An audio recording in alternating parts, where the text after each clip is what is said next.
Duduk yang dimurkai Allah Subhanahu wa Ta'ala.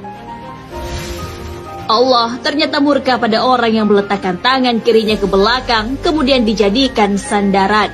Hal ini sesuai dengan sabda Rasulullah SAW dari Syirrid bin Suwaid radhiyallahu anhu berkata bahwa Rasulullah SAW bersabda, Rasulullah pernah melintas di hadapanku sedang aku duduk seperti ini, yaitu bersandar pada tangan kiriku yang aku letakkan di belakang. Lalu baginda Nabi bersabda, adakah engkau duduk sebagaimana duduknya orang-orang yang dimurkai? Hadis riwayat Abu Daud. Menurut At-Tibi, orang yang dimurkai yang ada pada hadis tersebut ditujukan kepada orang Yahudi. Namun menurut Abu Al-Tayyib Muhammad Syam Al-Haq, penulis kitab Aunul Ma'bud, ungkapan itu tidak hanya mengarah kepada orang kafir, tapi juga orang sombong, ujub, dan orang yang sering melakukan kemaksiatan. Syekh Abdul Aziz bin Abdillah bin Baz menyatakan bahwa duduk dengan posisi ini tak hanya terlarang di masjid, tapi juga di luar masjid. Sebagian ulama menghukumi duduk seperti itu adalah makruh. Namun Syekh Abdullah Al-Abbad mengatakan bahwa itu haram.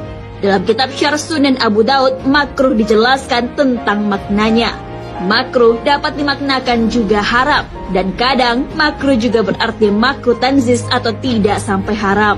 Akan tetapi dalam hadis disifati duduk semacam ini adalah duduk yang dimurkai, maka ini sudah jelas menunjukkan haramnya.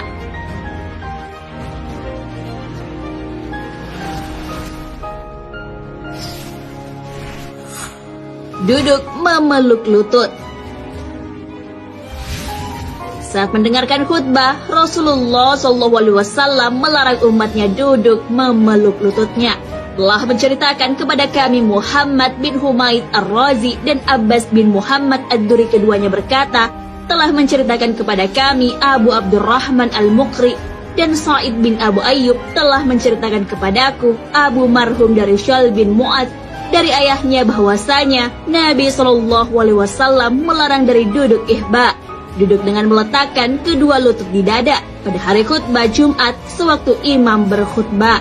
Hadis riwayat Tirmizi. Mengenai hal ini, sebagian ulama menghukuminya makruh dan sebagian lainnya memberikan keringanan.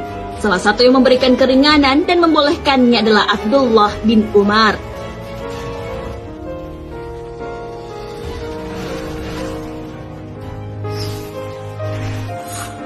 Duduk seperti anjing. Saat sholat, kita dilarang untuk duduk menyerupai cara duduknya anjing. Hal ini sesuai dengan hadis. Telah menceritakan kepada kami Yahya bin Adam, telah menceritakan kepada kami Syarik dari Yazid bin Abi Ziyad, dari Mujahid dari Abu Hurairah. Dia berkata, Rasulullah SAW memerintahkan kepadaku dengan 3 perkara dan melarangku dari 3 perkara. Beliau memerintahkanku dengan 2 rakaat duha pada setiap hari, witir sebelum tidur, dan puasa 3 hari pada setiap bulannya, dan melarangku mematuk dalam sholat seperti ayam mematuk, duduk seperti duduknya anjing, dan menoleh seperti berpalingnya serigala. Musnad Ahmad. Duduk seperti ini dilarang saat melaksanakan sholat, namun di luar sholat dibolehkan. Karenanya, para ulama membahasnya dalam konteks larangan sholat menyerupai perilaku binatang. Yang sunnah itu melakukan duduk iqa, yaitu pantat bertumpu pada betis dan tumit.